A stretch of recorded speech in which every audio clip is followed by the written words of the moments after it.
I started to list down what are the challenges of the ICT-driven business in Nepal. And I wanted to put this, the stage for discussion so that our panelists can pick up upon that.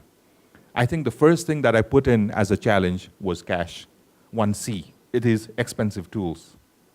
Mobile phones, we wish we could buy the i7s and the iPhone 7s and things like that over ₹1,00,000. So not cheap. Of course, there are also the cheaper phones and cheaper smartphones and all of that. So all of the devices are not cheap devices. And it lasts a year and a half before we want another new one. Or we lose it, or we break it, or we crash it, and things like that. The second challenge that I see, another C, is coordination. There is a lack of coordination amongst all of our stakeholders, be it academic, be it policymakers, be it practitioners, or be it the larger stakeholders. The third challenge that I see in ICT-driven business was capacity development. I take this as a challenge because if you look at migrant workers, they send a lot of money home. Our economy is driven by that. And a lot of remittance uses technologies to be able to send money within seconds, and they get it within their mobile phones within seconds. However, because the capacity is not there for them to learn how to use smartphones, they're still calling through traditional. 1/3 of their budget goes into traditional phone calls. They're not able to use Viber, WhatsApp, Skype, and all of these technologies. They call home 10 times a day, "Bata school gayo ki gaena, aaj khana gharma ke khana pakyo, ke gardaichhau," and so on. And they are homesick. They're in a land where they don't have the language that they speak and things like that. So the third challenge is capacity development. Big challenge that we see is care and management. Being able to manage well, being able to take care of the technology and the solutions. When something breaks, we have to wait for the warranty to be supplied with the parts from overseas. And I think we see that a lot. The fifth, I think, what I call the last meter is content. So with that, I would like to request the panelists to, I think we can go from 60D downwards, anti-clockwise. What is your take on ICT-driven business? But let me go to, policyमा गाह्रो भयो, internet भएन. I mean, these things are there, but I'm really hopeful that these things will be solved much faster than we think it will, because there are people who are working on it. I mean, as students, you guys also need to have a much broader perspective of what are the challenges that you will find, not only in Nepal, but globally, because I think you're going to develop yourself as global citizens. Okay? Now, for that, we need to understand the history of ICT developed businesses. And you could divide technology development or entrepreneurship development into 3 phases, or for that matter, 3 waves. The first wave was about creating internet in itself, which started in the 70s and ended in 1999. Then we moved on to the second phase, which was more about mobile apps, social media, platforms. Now, these were built on top of internet. The Facebooks, the Googles, and all these companies. And now, after 2015, we've moved on to the third wave of technology development. Now, I'll go back to the first wave. What are the things, or what are the challenges that were there on building the first wave? It was when Apple was created, IBM was created, internet in itself was created. Okay? Now, there were 6 things that you required in the first wave. The first was the product. The second was people. The third was the platform. The fourth, product, platform, and people is easily understandable, isn't it? You need people, you need products, and you need platforms. Then the remaining 3 are very important for us to discuss. Policies. How would the world deal with the creation of internet in itself? Internet was created in the 80s, but it was only allowed for the public use in 1992 after Al Gore passed that famous Gore bill in the House of Congress. The policy. The other P is the perseverance that was required on the first wave. Now, people had to persevere long enough to build these platforms, isn't it? The Apple and Cisco and these companies. And partnerships. So you have product, people, platforms, policy, partnerships, and perseverance. Now then we come to the second wave. What are the things that required in the second wave? And that was the time when the dorm room coders became billionaires. You know, Mark Zuckerberg became a billionaire out of the dorm room because he could code, isn't it? Because you only needed three things: people, product, and platform. I'm not sure what kind of policy requirements was there in Facebook compared to creating an internet in itself. So you just needed these three things. And therefore, the kind of leadership qualities that these people had is going to be totally different to the leadership qualities that people in the first wave have. You know, you can't compare Steve Jobs to Mark Zuckerberg because Steve Jobs was more flamboyant than Mark Zuckerberg, isn't it? Because his business model required them to do a little more than what Zuckerberg did. Now we've moved on to the third wave, and that is what is very important. That is what we need to learn, and what kind of challenges you're going to face. Now, third wave, fortunately or unfortunately, is much more like the first wave in terms of the kind of competence and skills that you require. You need to have product, people, and platforms, but you also need to have policy. You need to have perseverance and partnership, because third wave is about Internet of Everything. It's about transforming different sectors through your product, whether it's the healthcare sector. You know, we have all these, like Alan G is wearing the Apple Watch, isn't it? Now, Alan G's data is with Apple every time. You know, his heartbeat at every moment is with Apple. Now, who owns that data? Does Alan G own that data, or does Apple own that data? That's a policy decision. That's a global policy decision, isn't it? What kind of partnership you'd require? Now, tomorrow, that data could be fed into a hospital. I don't know what hospital we have nearby, say KMC. And unfortunately, if Alan G's heartbeat is slower or faster, then that data is fed directly to the hospital, and you'd have a paramedic come directly to him and take him without him even knowing that. You know? A partnership is required. But to do all these things, you need to persevere longer enough. So if I ask you what are the challenges, it's about these three things, and you require a different kind of leadership skills. Gone are the days when a dorm room coder would become a billionaire.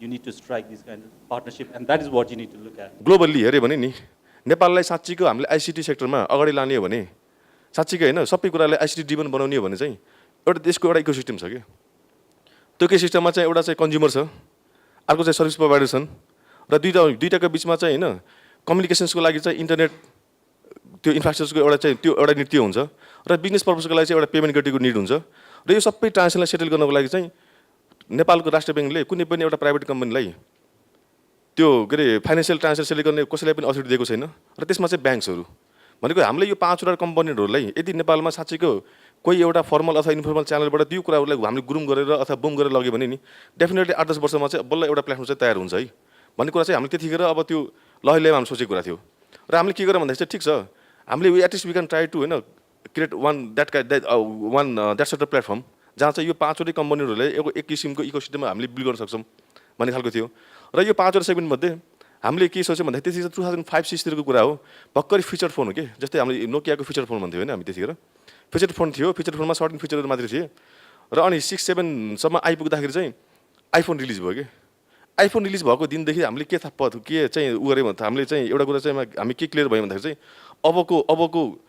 अबको competition अबको हाम्रो चाहिँ कम्पिटिसनको platform भनेको mobile हो र त्यो बेला हामीले के गर्दा हामीले यो 5वटा इकोसिस्टममध्ये हामीले सबैभन्दा नम्बर 1 कुरो भनेको ब्याङ्कर्सहरू होइन ब्याङ्कर्सहरूले चाहिँ हामीले टेक्निकल इनोभेसन गर्नुपर्छ भनेर ब्याङ्कर्सहरूको लागि प्रोडक्ट डिजाइन गर्नतिर लाग्यौँ ब्याङ्कमा कस्टमरको खाता थियो त्यो खातालाई एक्सेस गर्नको लागि चाहिँ मेरो खातामा पैसा कति छ भनेर चेक गर्नलाई मात्रै पनि ग्राहकहरू ब्याङ्कमा जानु पर्थ्यो तर हामीले खोजिरहेको इकोसिस्टममा कस्टमरले घर बसी आफ्नो ब्याङ्क एकाउन्ट एक्सेस गर्न पाओस् आफ्नो एकाउन्टबाट पैसा पेमेन्ट गर्न पाओस् त्यो खालको एउटा चाहिँ हैन यो एउटा चाहिँ यो होल इकोसिस्टमको यो एउटा कम्पोनेन्ट चाहिँ स्ट्रङ भइदियो भने यसले चाहिँ अरू धेरै कुराको बाटो खोल्छ कि जस्तै मैले त्यो भइदियो भने त मैले घर बसी बिजुलीको पैसा तिर्न पाएँ हैन कुन ब्याकग्राउन्डमा भन्दाखेरि चाहिँ मेरो एकाउन्ट डेबिट हुन्छ यसको लागि चाहिँ कार्डको मार्केटमा चाहिँ कार्डको थियो तर कार्डको एउटा इस्यु के थियो भन्दाखेरि चाहिँ जस्तै मसँग खल्तीमा कार्ड छ नि त्यो कार्डबाट पेमेन्ट गर्नलाई चाहिँ एउटा चाहिँ घोट्ने मेसिन चाहिन्छ कि तर त्यो नगरेर चाहिँ हामीसँग भएको रिसोर्सेस जस्तै इन्टरनेट कम्प्युटर हुनसक्छ अथवा मेरो मोबाइल हुनसक्छ त्यहाँबाट गर्नुपर्छ भन्ने हिसाबले चाहिँ हामीले मोबाइल ब्याङ्किङमा फोकस गऱ्यौँ र 2006 देखि 2010-11 सम्म आइपुग्दाखेरि चाहिँ आजको दिनमा तपाईँले हेर्नुभयो भने नेपालको लगभग हरेक ब्याङ्कहरूसँग मोबाइल ब्याङ्किङ छ। नेपालको कति 95 लाख जति ब्याङ्क कस्टमरहरूमध्ये 50% आजको दिनमा हेऱ्यो भने चाहिँ 50%ले चाहिँ मोबाइल ब्याङ्किङ चलाउँछ होइन। नेपालको 99% ब्याङ्कहरूको मोबाइल ब्याङ्किङको त्यो खालको टेक्नोलोजी हामीले डेभलप गऱ्यौँ र त्यो चाहिँ ब्याङ्कहरूलाई हामीले कन्भिन्स गरेर ब्याङ्कले त्यो युज गर्नुपर्छ भन्ने खालको उहाँहरूलाई कन्भिन्स गरेर त्यो लेभलमा हामी पुग्यौँ। र आजको दिनमा हेऱ्यो भने चाहिँ 50 लाखभन्दा बेसी कस्टमरले कुनै पनि ट्रान्जेक्सन मोबाइलबाट इनिसिएट गर्न सक्छ।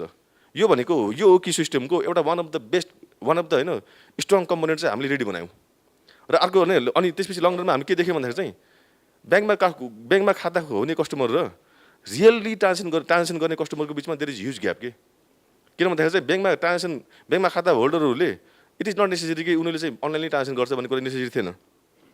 र त्यो खालको कस्टमर बेस जसको ब्याङ्कमा खाता छैन उहाँहरूको लागि फोकस गरेर हामीले चाहिँ ई सेवा भन्ने कन्सेप्ट हामीले त्यहाँबाट ल्याएको हो कि।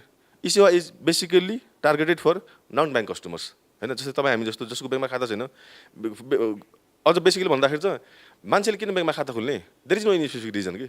जस्तै मैले जब गर्दाखेरि चाहिँ मेरो स्यालेरी कम्पनीले हालिदिन्छ त्यसै कारण मैले ब्याङ्कमा खाता खोल्छु। त्यो बाहेक अरू मसँग कुनै एउटा स्पेसिफिक रिजन छैन जसले गर्दा चाहिँ म ब्याङ्कमा खाता खोल्न एट्र्याक्ट हौँ। र त्यस्तो खालको कस्टमर बेसलाई चाहिँ हामीले ई सेवामा इनरोल गर्ने भनेर 2009 को इनमा चाहिँ हामीले ई सेवा सुरु गऱ्यौँ। र ई सेवा सुरु गर्दाखेरिको वान अफ द जस्तै त्यो अघि मैले जुन इकोसिस्टम भने त्यो इकोसिस्टमको 2-3वटा कम्पोनेन्ट चाहिँ रेडी भइसकेको थियो। इन्टरनेट चाहिँ होइन गाउँ गाउँमा पुग्न लागिसकेको थियो थ्याङ्क्स टु फेसबुक है। फेसबुकले गर्दाखेरि चाहिँ मान्छेले के गर्न थाल्यो भने चाहिँ फेसबुक चलाउन मात्रै भए पनि मान्छेले घरमा इन्टरनेट जोड्न थाले, मोबाइलमा इन्टरनेट जोड्न थाले, जसले गर्दाखेरि चाहिँ अब त्यो इन्टरनेट एक्सेसिबिलिटीको लागि चाहिँ हामीले लङ रन धेरै काम गर्नै परेन होइन। त्यो चाहिँ एउटा चाहिँ अटोमेटिक एउटा डिमान्ड क्रिएट भयो जसले गर्दाखेरि चाहिँ मान्छेले आफूले स्मार्टफोन किन्ने र त्यसमा इन्टरनेट कनेक्ट गर्न थाले। र त्यसपछि हामीले के गर्यौँ भन्दा 2010 तिर हामीले के गर्यौँ चाहिँ कतिपय होइन के गरेर हुन्छ सक्छ त सर्भिसेसहरू अनलाइन ल्याउँ होइन। जस्तै 2010 मा हामीले ई सेवा स्टार्ट गर्दाखेरि चाहिँ हामीसँग अनलाइन पेमेन्ट गर्न सक्ने सर्भिसेस जम्मा 4-5वटा मात्रै थियो। जस्तै रिचार्ज गर्न मिल्थ्यो, खानेपानीको पैसा तिर्न मिल्दैन थियो, बिजुलीको पैसा तिर्न मिल्दैन थियो। तर हामीले चाहिँ होइन यो हामीसँग भएको होल रिसोर्सेस चाहिँ हामीले त्यसमा स्पेन्ड गरेर आजको दिनमा हामीले हेऱ्यो भने 1200वटा डिफ्रेन्ट सेगमेन्ट्समा टपिक्समा हामीले वी क्यान पे अनलाइन। यदि तपाईँको ब्याङ्कमा खाता छ र तपाईँको ब्याङ्कले मोबाइल ब्याङ्क लिनु भएको छ भने चाहिँ you can make payments for 1200 different services online. खानेपानीको पैसा तिर्न मिल्छ, बिजुलीको पैसा तिर्न मिल्छ, टेलिफोनको पैसा तिर्न मिल्छ, एलआइसीको टिकट किन्न मिल्छ, मुभीको टिकट किन्न मिल्छ, सबै कुरा। र अनि यति हो अब यो हामीले सर्भिसेसहरू मात्रै ल्याएर पनि हुँदैन कि। तर कस्टमरले किन चलाउने त? हामी भनौँला टाइमको सेभ होला।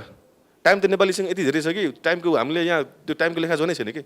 त्यसै हामीले के गर्यो भन्दाखेरि चाहिँ हरेक सर्भिसमा हामी यु गिभ डिस्काउन्ट्स। जस्तै तपाईँले रिचार्ज गर्नुहुन्छ त्यो रिचार्ज ई सेवाबाट गर्नुहोस् युल गेट 2% डिस्काउन्ट। घरको टेलिफोनको बिल पे गर्नु पऱ्यो होइन, युल गेट 2% डिस्काउन्ट। मैले यहाँ सर्भिसको एडभाइस गर्न खोजेँ होइन, वी गेभ डिस्काउन्ट्स होइन just to make customers to use online services. खास गरी यो आइसिटीलाई नेपालको सन्दर्भमा प्रयोग गर्ने सन्दर्भमा मास्टर डकुमेन्ट भनेको चाहिँ सूचना प्रविधि नीति 2067 नै हो। र यसमा भएका सबै यी पोलिसीका सबै विषयहरू यसका रणनीति नीतिहरूको बारेमा त मैले यहाँ छलफल यहाँसित गर्न गइरहेको छैन, किन भन्दा पोलिसी डकुमेन्ट त्यही नै छ। र यसको सारभूत रूपमा यसले के विषयलाई उजागर गरेको छ भन्दाखेरि एउटा ज्ञानमा आधारित समाजको निर्माण गर्ने भन्ने यसको चाहिँ खास यसको स्पिरिट छ। अनि त्यसपछि मुलुकको चाहिँ रूपान्तरण गर्ने सन्दर्भमा आर्थिक र सामाजिक विकासका प्रक्रियाहरू चाहिँ आइसिटी प्रयोग गरेर गर्ने भन्ने दुईवटा कुरा मात्र मैले यहाँसित चाहिँ सेयर गर्न चाहन्छु। र त्यसपछि म कहाँ प्रवेश गर्न चाहन्छु भन्दाखेरि अब यो ठिक छ हामीले चाहिँ आइसिटीको पोलिसी पनि बनायौँ, अरू मास्टर डकुमेन्ट पनि बनाउँदै गयौँ र आवश्यकता अनुसार हामीले आइसिटीलाई प्रयोग गर्दै पनि गयौँ। तर आइसिटीलाई एज अ इन्डस्ट्रीको रूपमा हामी चाहिँ कसरी अगाडि बढाउने भन्ने कुरा मूलभूत प्रश्नको रूपमा रहेको छ। जति बेला चाहिँ यो औद्योगिक व्यवसाय ऐन यो नयाँ 2073 मा आउनभन्दा अगाडि यो आइसिटी बेस्ड इन्डस्ट्री भनेर चाहिँ थिएन र यी सबै चाहिँ सर्भिस सेक्टरमा हामी चाहिँ दर्ता गर्थ्यौँ र त्यसरी चाहिँ यसको एडमिनिस्ट्रेसन हुन्थ्यौँ। र उद्योग क्षेत्रको चाहिँ यो सेकेन्ड जेनेरेसन रिफर्म अन्तर्गत 2073 सालमा आएको औद्योगिक व्यवसाय ऐनले यो आइसिटी भनेको एउटा इन्डस्ट्री हो र इन्डस्ट्रीको रूपमा चाहिँ विकास गरेर लानुपर्छ भनेर चाहिँ यसलाई औद्योगिक व्यवसाय ऐनको दफा 15(2)(6) ले चाहिँ यो छुट्टै एउटा क्याटेगोरीको रूपमा चाहिँ आइसिटीलाई दर्जा गरेको छ। र त्यस अन्तर्गत पनि फेरि हामी चाहिँ त्यसलाई सब क्याटेगोरी गरेका छौँ। जस्तै सूचना प्रविधिसँग सम्बन्धित उद्योग, अनि त्यसपछि गएर चाहिँ सूचना सञ्चार प्रविधिसँग सम्बन्धित उद्योग र त्यसै गरी सूचना प्रसारणसँग सम्बन्धित उद्योग भनेर हामी चाहिँ 3टा प्रक्रियाले चाहिँ वर्गीकरण गरेको छ। र यसले के स्पिरिट के राखेको छ भन्नुहुन्छ भन्दाखेरि यो ऐनले हामीलाई यो आइसिटी अनिवार्य छ, हामी यसबाट ब्याक हुन सकिन्न र यसलाई उद्योगको रूपमा अगाडि बढाउनुपर्छ। उद्योगको रूपमा बढाउन जति बेला हामी चाहिँ उद्योगको रूपमा बढाउने प्रक्रिया सोचिरहेका छौँ, यसका च्यालेन्जेस पनि हुनसक्छ सुरुमा बिगिनिङ स्टेजमा। त्यस कारणले गर्दाखेरि यस्तै जे जति इन्डस्ट्रीहरू छन् यी इन्डस्ट्रीहरूलाई आयकर छुट दिने, यसले इम्प्लोइमेन्ट जेनेरेसन गर्ने सन्दर्भमा कति इम्प्लोइमेन्ट जेनेरेसन गर्छ त्यसको आधारमा पनि आयकरहरू छुट दिने र अन्य सुविधा दिने परिकल्पना पनि यो चाहिँ औद्योगिक व्यवसाय ऐन 2073ले परिकल्पना गरेको देखिन्छ। र यसरी सरसर्ती हेर्दाखेरि यो ऐन आउनभन्दा अगाडि र अहिलेसम्म चाहिँ आइसिटी बेस्ड इन्डस्ट्रीको स्थिति के छ भन्ने पनि मलाई लाग्छ सान्दर्भिक हुनसक्छ हाम्रो साथीहरूको लागि। र त्यो के हो भन्दा झन्डै 400 जति हामीसित आइसिटी बेस्ड इन्डस्ट्रीहरू चाहिँ दर्ता भएको देखिन्छ यो उद्योग विभागमा मात्र, यानि कि त्यसभन्दा बाहिर बियोन्ड द्याट, किन घरेलु तथा साना उद्योग विभागले पनि साना उद्योगको रूपमा चाहिँ दर्ता गर्ने भएको हुनाले त्यहाँ पनि केही सङ्ख्यामा चाहिँ यसको दर्ता सङ्ख्या देखिन्छ। र मोरलेस हेर्दाखेरि यसमा के देखिन्छ भन्दाखेरि धेरैजसो सङ्ख्याको आधारमा हेर्ने हो भने चाहिँ आइसिटी बेस इन्डस्ट्रीमा चाहिँ विदेशी लगानी बढी आकर्षित भएको पनि हाम्रो चाहिँ तथ्याङ्कहरूले देखाउँछ। त्यो भएको हुनाले अब अहिलेको यो पोलिसीमा आओस् अथवा नआओस्, पोलिसीमा आयो भने के हो भन्दाखेरि हामीलाई चाहिँ अब म यो चाहिँ कन्फिडेन्ट छु भनेर भन्ने हो, तर पोलिसीमा नआए पनि अब आइसिटीलाई छोडेर हामी त जान सकिँदैन नि त। अब पानी त माथि उकालोमा जाँदैन, त्यो झर्ने तलै नै हो नि त, होइन? ठुलो माछो सानो खोलामा हुर्किँदैन नि त, त्यो त समुद्रमै चाहिने हो नि त। त्यो भएको हुनाले यो चाहिँ अति आवश्यक भयो कि अब हामी आइसिटीलाई यो छोडेर जान सक्दैनौँ। र औद्योगिक व्यवसाय ऐनले के भन्यो भन्दाखेरि अब हामी हार्ड कपीबाट होइन, कसैले चाहन्छ भने विद्युतीय माध्यमबाट पनि सबै कागजातहरू चाहिँ उद्योग दर्ता लगायतका कामहरू गर्दाखेरि चाहिँ गर्न सकिन्छ भन्ने कुराको प्रत्याभूति दियो। मैले आइसिटी ड्रिभेन अथवा आइसिटी बेस्ड बिजनेसहरू भन्ने यसलाई मैले आफ्नो बुझाइमा चाहिँ 3टा क्याटेगोरीमा राख्न खोजेको छु। एउटा चाहिँ हार्डवेयरहरूको बिजनेस, सफ्टवेयर बनाउने अनि विभिन्न किसिमका चाहिँ सूचना प्रसारणहरू गर्ने अथवा फेसिलिटेट गर्ने खालको बिजनेस एउटा वर्गमा राखेको छु। अर्को चाहिँ हाम्रो ट्रेडिसनल बिजनेस भनौँ न, परम्परागत हाम्रो बिजनेस चलिरहेको थियो, त्यो बिजनेसको पेमेन्ट मोड चाहिँ डिजिटल्ली लिने अथवा मोबाइलबाट लिने, इन्टरनेटबाट लिने र सामान सप्लाई गर्ने, यताबाट आउने, त्यो पनि आइसिटी ड्रिभेनमा ल्याएको छु। अर्को चाहिँ त्यो पेमेन्टको जुन कुरा गऱ्यौँ, मोबाइलबाट इन्टरनेटबाट पेमेन्ट गऱ्यो, त्यो पेमेन्टलाई चाहिँ सजिलो पारिदिने अथवा त्यो पेमेन्टलाई चाहिँ ह्यापेन गराउने, त्यो पेमेन्टको काम गराउने बिजनेसहरू, ब्याङ्कको बिजनेस भन्नुहोस् अथवा चाहिँ हाम्रो ई सेवाहरूको जस्तो चाहिँ एग्रिगेटरहरूको गेटवेहरूको बिजनेसहरू भन्नुहोस्। त्यसरी मैले 3 ठाउँमा ल्याएको छु। एउटा चाहिँ हार्डवेयर सफ्टवेयरको बिजनेस भनौँ, एउटा चाहिँ हाम्रो परम्परागत व्यापार तर त्यसको पेमेन्ट चाहिँ इलेक्ट्रोनिकली हुने भने, र अर्को चाहिँ त्यो इलेक्ट्रोनिकली पेमेन्टलाई चाहिँ ह्यापेन गराउने ब्याङ्कहरूको तर्फ अथवा नन ब्याङ्क पेमेन्ट इन्डस्ट्रीको बिजनेस भन्यो। अब मेरो एरिया चाहिँ मैले चाहिँ यो सफ्टवेयर हार्डवेयरको बिजनेसतिर त्यसलाई हटाएँ र दुईतिर गरेको छु। एउटा हाम्रो परम्परागत बिजनेसको पेमेन्ट कसरी डिजिटल्ली लिने अथवा मोबाइल इन्टरनेटबाट कसरी लिने र चाहिँ त्यस्तो खालको पेमेन्ट दिने खालको बिजनेस कसरी चलाउने, कस्तो त्यसको बिजनेसको नेपालमा कस्तो अवस्था छ भन्ने बारेमा चाहिँ म अलिकति बढी राष्ट्र ब्याङ्कको मान्छे भएर केन्द्रित हुन चाहेँ। त्यसमा भुक्तानी प्रणाली अथवा पैसाको लेनदेन गराउने यसलाई स्मुथ पार्ने काम चाहिँ नेपाल राष्ट्र ब्याङ्कको हो।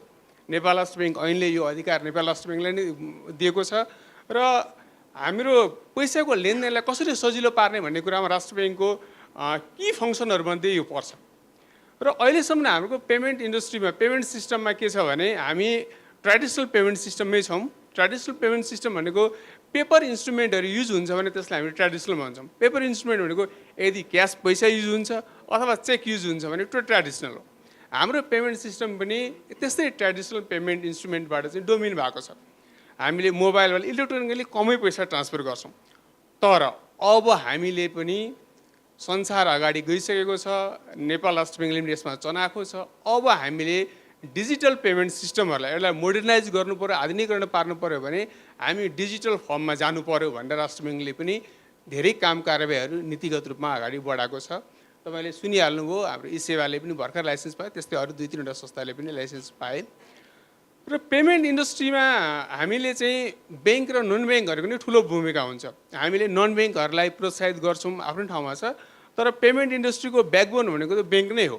भोलि अरू नन ब्याङ्क पेमेन्ट सिस्टमले पनि सेटलमेन्ट ब्याङ्कको रूपमा, आफ्नो पैसा राख्ने ठाउँको रूपमा अथवा उनीहरूसँग भएको चाहिँ एकुमुलेट भएको पैसाको फन्डको म्यानेजमेन्ट गर्ने काममा ब्याङ्कहरूलाई नै दिनुपर्छ।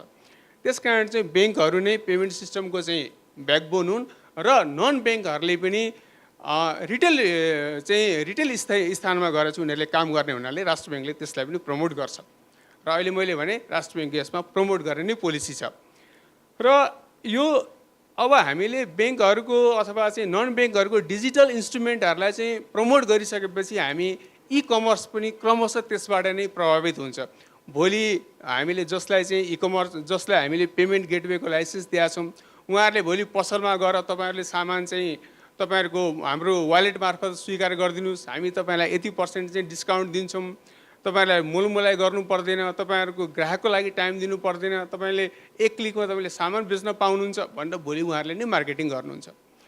र यसरी पेमेन्ट सिस्टममा चाहिँ सुधार भयो भनेदेखि चाहिँ के हुन्छ भने देशको अर्थतन्त्रमै वृद्धि हुन्छ भन्ने राष्ट्र ब्याङ्कको सोच छ।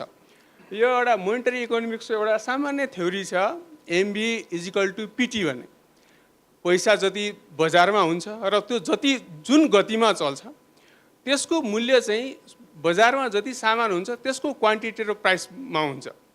भनौँ न बजारमा 100 रुपियाँ छ र त्यसको भ्यालुसिटी 1 हो भने 100 भयो, यता पनि क्वान्टिटी र प्राइस जोड्दा 100 गुणा गर्दा 100 नै हुनुपर्छ।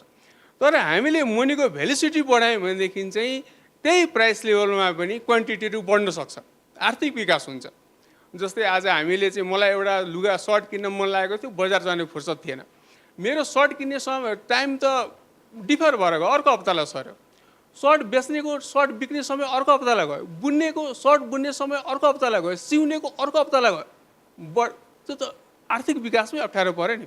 मैले सर्ट आज एक क्लिकमा किन्न पाएँ भनेदेखि त सर्ट बेच्ने अर्को सर्ट अर्डर गर्छ, बनाउनेले अर्को सर्ट बनाइसक्छ, कपास उनीले अर्को सिजनको कपास रोपिसक्छ, फस्टर गऱ्यो नि। त्यस्तो खालको हाम्रो कन्सेप्ट छ र हामी यसमा अगाडि नै बढ्ने क्रममा राष्ट्र ब्याङ्क छ। हामी सबै विद्यार्थीहरूको चाहना के हो भने अस्करजीले जस्तै हामीले पनि विद्यार्थीको जीवनमा हाम्रो पनि आफ्नो कम्पनी सुरु गरौँ हैन। हामी पनि मार्क जगरबर्ग जस्तै, हामी पनि बिल गेट्स जस्तै विद्यार्थी जीवनमा सुरु गरेको कम्पनी $1 बिलियन पुगोस् भन्ने हाम्रो पनि इच्छा आकाङ्क्षा छ। तर कम्पनी रेजिस्ट्रेसन गर्न जाँदाखेरि सर यो किन रेन्ट ट्याक्स नै चाहिन्छ? हामी किन एउटा कलेजको कोठाबाट, डोर्मको कोठाबाट हामी कम्पनी किन खोल्न सक्दैनौँ नेपालमा? मैले करको रेन्ट नै मेरो ठेगाना नै किन चाहिन्छ? मेरो ल्यापटपबाट मैले क्लाउडमा गएर एउटा सर्भरबाट एउटा .comबाट किन कम्पनी आजको डेटा ICT ड्रिभन कम्पनी किन खोल्न सक्दिनँ? जब हामी कम्पनीको कुरा गर्छौँ त्यो हामीले प्राइभेट भने पनि पब्लिक भइ नै हाल्छ, किन भन्दा त्यहाँ इन्डिभिजुअलको कुरा आउँदैन। तपाईँले गुड्सको कुरा गर्नुहोस्, सर्भिसको कुरा गर्नुहोस्, केही न केही त अरूको लागि गर्दै हुनुहुन्छ नि त। सरकारी एजेन्सी होस् अथवा अरू व्यक्ति हुन्, तपाईँलाई भिजिट गर्न पऱ्यो भने कहाँ गएर कसरी भेट्ने? तपाईँसित करेस्पोन्डेन्स URLमा गरेर मात्र त भएन, तपाईँको बारेमा केही सोध्नुपर्ने होला, जानकारी लिनुपर्ने होला। यानि कि कम्पनी रजिस्ट्रार कार्यालयको प्रश्न आयो मलाई, म चाहिँ उद्योग विभागको भए पनि मैले चाहिँ जाने बुझे अनुसार यसमा छलफल चलाउनु पर्ने हुन्छ। यो विषय के हो भनेर भन्दाखेरि जस्तै हामी चाहिँ ठेगाना राख्नको लागि हामीले चाहिँ किन घर भाडाको प्रश्न ठेगाना होइन सर, रेन्ट कन्ट्र्याक्ट किन चाहिन्छ? ठेगाना म बुझ्छु, मलाई मेरो ठेगानामा आउनु पर्यो हैन, तर रेन्ट कन्ट्र्याक्ट किन चाहिन्छ? मैले रेन्टमा किन ठेगाना लिनुपर्छ? मेरो कोठाबाट म किन मेरो कम्पनी सुरु गर्न सक्दिनँ? होइन, तपाईँको आफ्नो कोठा हो भने त मेरो घरै यही हो भने यहाँले निवेदन दिन सकिहाल्नुहुन्छ नि, त्यसमा त कुनै आपत्ति नै छैन। आजकल अब मोर एन्ड मोर इन्क्युबेटर्सहरू सुरु हुँदैछन्, वेयर स्टुडेन्ट्सहरूले they can go and get incubated into incubation centres हैन। There is no rent contract there. तर अब आई थिङ्क अलिकति पोलिसीमा पनि अलिकति बुझ्नुपर्ने सायद के होला भने भोलि गएर ICT ड्रिभन बिजनेसेसहरू सायद त्यो प्योरली सफ्टवेयर बिजनेस नहोला हैन, weather that is a transport business. आज फुडमान्डुको हामी कुरा गर्दाखेरि, QFX को कुरा गर्दाखेरि उनको सिनेमाको बिजनेस हो, ICTले ड्राइभ भएको छ हैन। अब Tootle is a transport business, disrupting the transport system. आफ्नो गाडी किन्न नपरिकन उहाँले अरूको मोटरसाइकल चलाउनु भएको छ इन टर्म्स अफ ट्रान्सपोर्टेसन हैन। ब्याङ्किङ सेक्टरको फिनटेक बिजनेस हो उहाँको। तर सोच कसो भएको छ भने कसरी ICTले ड्राइभ गर्न सकिन्छ त्यो बिजनेसलाई। हामी देख्छौँ धेरै अहिले होटल बिजनेसेसहरू एउटा होटल कोठा नलिकन, ट्राभल बिजनेसेसहरू एउटा एयरलाइनको सिट नकिनिकन, एउटा हवाईजहाज नकिनिकन डिस्ट्रप्टिभ बिजनेसेसहरू बढी आएका छन् होइन सो टोटल्ली भएको पुरानो इन्डस्ट्रिजहरूलाई डिस्टर्ब गर्ने करोडौँ अरबौँ लगानी भएको फाइनेन्सियल सेक्टरलाई डिस्टर्ब गर्ने होइन टोटली नयाँ कन्सेप्टहरू आएका छन् होइन सो त्यसलाई पनि स्पेस दिनलाई पोलिसी च्यालेन्जेसहरू धेरै छन् अहिले तत्कालै सरले भने जस्तो हामी चाहिँ केही आधारै नलिकन कम्पनी दर्ता गर्न सक्ने अथवा इन्डस्ट्री रजिस्ट्रेसन गर्न सक्ने अवस्थामा अझै पुगिसकेका छैनौँ जस्तो लाग्छ तर इट टेक्स टाइम र कुनै समयमा यो चाहिँ हुनसक्छ यही सन्दर्भमा मेरो धेरै विद्यार्थीहरू वर्षको 2 महिना काम गर्छन् विदेशको इल्यान्ड्स या अरू साइट्सहरूमा गएर वेबसाइट एप्सहरू डेभलप गर्छन् $800-900 कमाउँछन् र उसको एजुकेसन 1 वर्षको लागि खर्च गर्छ कम्पनी रेजिस्टर पनि गर्न चाहँदैन हो घर बसेर उसको सिप चलाएर अनि त्यो पैसा रेमिटेन्स वेस्टर्न युनियन या अरू रेमिटेन्सबाट आउँछ र कुनै पनि सरकारी कारोबारमा देखिन्न होइन बिकज हाम्रो पोलिसी नै यस्तो छ कि मैले 2 महिनाको लागि मात्र काम गरेर मैले मेरो सिप बिक्री गरेर केही हासिल गरौँ हजारौँ विद्यार्थीहरू टोलमा नेपालमा यसरी छन् होइन र अहिले एप डेभलप गर्नलाई केही गाह्रो छैन हामी त एकदम एन्करेज गर्नुपर्छ भनेर भन्छु म होइन यहीँ पनि कोठामा होला कतिले आफ्नो स्किल्सहरू दिएर यो सोल्युसन्सहरू डेभलप गरेको छ र ऊ सधैँ गर्दैन एउटा सानो गर्छ 80% सायद फेलियर्सहरू होला उसँग त्यो सिप नहोला काम लिन्छ त्यसले डेलिभर गर्न नसक्ला तर 20% सक्सेस रेट एकदम कम होला सबैले कोसिस गर्छ निरन्तर रूपमा मेरो विद्यार्थीहरू सधैँ मलाई चाहिँ यस्तो कामहरू कहाँ लिन पाइन्छ वेबसाइट डेभलप गर्ने होइन 20-25 हजार त्यसैबाट कमाउने होइन अब एन्ड एप्सहरू डेभलप गर्ने and so on and so forth अब शिक्षित दी I'd like to come to you so Tootle where हाम्रो विद्यार्थीहरूले आफ्नो स्कुटरमा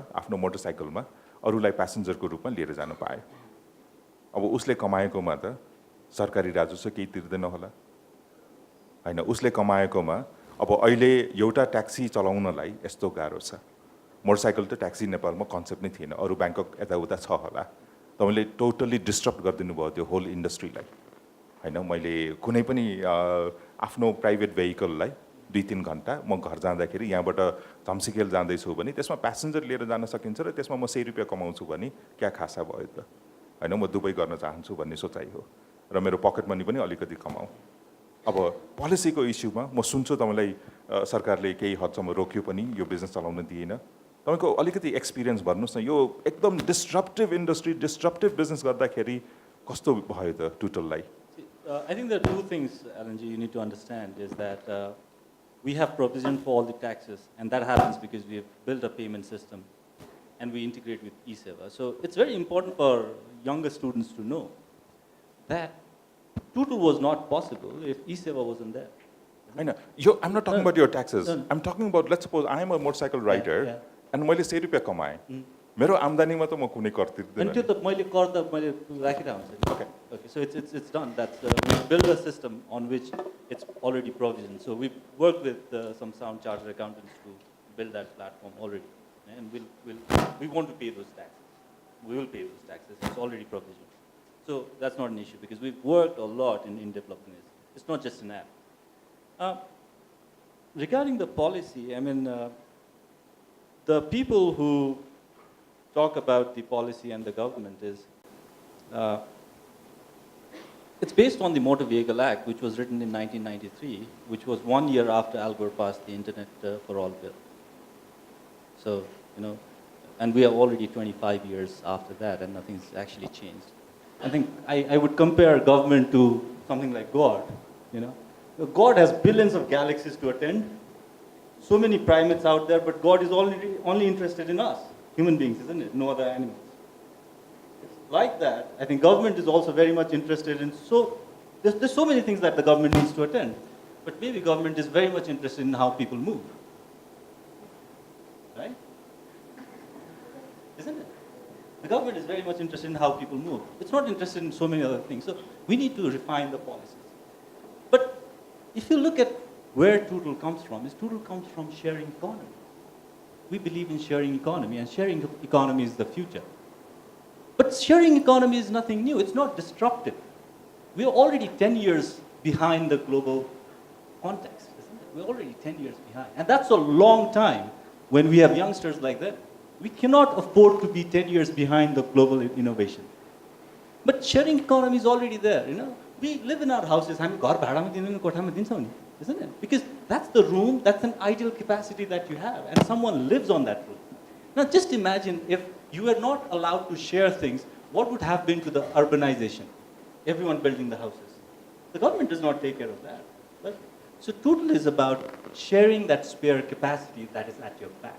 तपाईँले 10 वर्ष अघि कति वर्ष अघि कम्पनी सुरु गर्दाखेरि विद्यार्थी जीवनमा कम्पनी सुरु गर्दाखेरि सायद त्यति बेला एउटा पेमेन्ट गेटवेको कुनै पनि सरकारको पोलिसी थिएन। अहिले भर्खर तपाईँले पर्मिसन पाउनुभयो यो काम गर्नलाई। कस्तो छ? नो पोलिसी इज बेटर या regulated policy is better? Just कति हाम्रो 1 महिना पनि होइन, 1 हप्ता जति भयो हामी चाहिँ नेपाल राष्ट्र ब्याङ्कबाट लाइसेन्स प्राप्त गरेको चाहिँ होइन। तर यस्तो छ what type of business we are in होइन। जस्तै हामी भनेको हामी फाइनेन्सियल सेक्टरमा छौँ कि फाइनेन्सियल सेक्टर भनेको एकदम संवेदनशील हुन्छ कि एकदमै क्रुसियल हो कि त्यो एकदमै त्यो 1 रुपियाँ पनि यदि फ्रड केस कुनै हामी लगायत अरू यदि यो अनलाइन पेमेन्ट काम गर्ने कुनै पनि एउटा कम्पनीले 1 रुपियाँ फ्रड गरेको र त्यो केस बाहिर आयो भने नि होल इन्डस्ट्री डाउन हुन्छ कि। हामीलाई सबैभन्दा ठुलो एउटा च्यालेन्ज त्यो थियो कि थ्याङ्क गड अहिलेसम्म त्यस्तो केस एउटा पनि आएको थिएन, किनभने हामी एउटा गुड फेथमा बिजनेस गर्न भनेर गरिरहेको। तर इन्डस्ट्रीमा त हामी लगायत अरू प्लेयर पनि छन् र नयाँ प्लेयर पनि आउनु खोजिरहेको छन्। तर कस्तो भन्दा रुल्स एन्ड रेगुलेसन त्यो हामी रेगुलेटेड नहुँदाखेरि अनि कस्टमरको जुन एउटा क्वेसन थियो नि, यदि इनकेसले इस्यु बन्द भयो भने हाम्रो पैसा कहाँ जान्छ त? यो खालको एन्सरको लागि चाहिँ हामीले भन्थ्यौँ you have to believe in us होइन। हामीले गुड फेथमा जुन काम गरेका थियौँ त्यो कुरा चाहिँ अब रेगुलेटेड भयो। अब चाहिँ त्यो नेपाल राष्ट्र ब्याङ्क अन्तर्गत चाहिँ हामी रेगुलेट छौँ। त्यसै कारणले चाहिँ यो पार्टमा चाहिँ हामी we are pretty much happy होइन कि वी गट लाइसेन्स। र नम्बर 2 कुरा भनेको जस्तै अब यसले चाहिँ यो रुल्स एन्ड रेगुलेसन्सले हामीलाई लङ रनमा चाहिँ होइन कहाँनिर बिजनेस गर्नलाई ह्याम्पर गर्छ अथवा के गर्छ डेफिनेटली त्यतिकै होइन आँखा चिम्लेर हिँड्न र तपाईँको कुनै एउटा रुल्स एन्ड रेगुलेसनमा हिँड्न। जस्तै गाउँघरतिर के हुन्छ भन्दाखेरि चाहिँ you can drive your bike anywhere कि। तर सहर बजारमा आइसकेपछि के हुन्छ 1 वे हुन्छ 2 वे हुन्छ, यहाँ गर्न पाउँदैन, गाडी रोक्न पाउँदैन हुन्छ नि। त्यो किन आएको भन्दाखेरि चाहिँ we have to follow that. किन भन्दाखेरि चाहिँ सोसाइटीमा हामी मात्रै हुँदैनौँ, हामी लगायत अरू पनि इन्टिटी छन् होइन। डेफिनेटली अलिकति गाह्रो त होला त्यहाँ। तर के कस्तो भन्दाखेरि चाहिँ यो पेमेन्ट इन्डस्ट्री यो टेक ड्रिभन इन्डस्ट्री भएको हुनाले नेपाल राष्ट्र ब्याङ्क लगायत चाहिँ गभर्मेन्ट अथोरिटिजले पनि यो कुरालाई बुझ्नुहुन्छ कि यो भनेको यो यसमा चाहिँ we have to be certain liberal पनि पर्ने हुन्छ। प्लस मेन चाहिँ जुन एउटा कस्टमरको जुन सेक्युरिटी कुरा छ त्यसलाई चाहिँ भाइलेट नगरिकन अरू कुराहरूलाई चाहिँ उहाँले ओपन छोड्नुहुन्छ। र अहिलेसम्मको हाम्रो एक्सपिरियन्स चाहिँ केदार सरसँग त हामी 2 वर्ष जति भयो सँगसँगै लगभग प्यारेल काम गरेको। We are pretty much happy कि उहाँ जस्तो मान्छेहरूको टिम पेमेन्ट एन्ड सेटलमेन्ट डिपार्टमेन्टमा छ।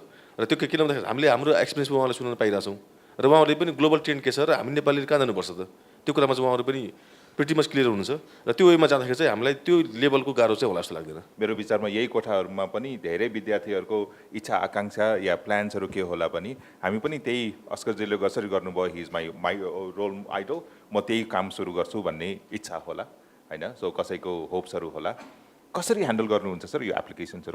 कसरी दिनुहुन्छ? अस्करजीलाई 2 वर्ष काम गरेको र तपाईँलाई पापड बेलेको हिसाबले लाइसेन्स दिनुभयो कि कसरी छान्नुहुन्छ सर? यो 76बाट 3 कसरी छान्नुभयो?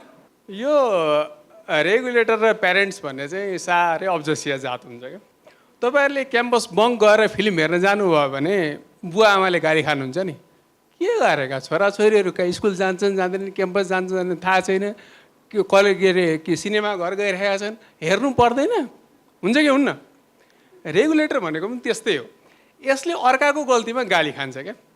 बाटोमा एउटा मान्छेले हिर्काउँछ पुलिस कहाँ छ? हिर्काउने मान्छेलाई कसैले सोध्दैन क्या पुलिस कहाँ छ हो कि? त्यसकारण चाहिँ यो अर्काको गल्तीमा गाली खानुपर्ने चाहिँ निकाय हुनाले रेगुलेटर चाहिँ एकदमै कन्जर्भेटिभ हुन्छ।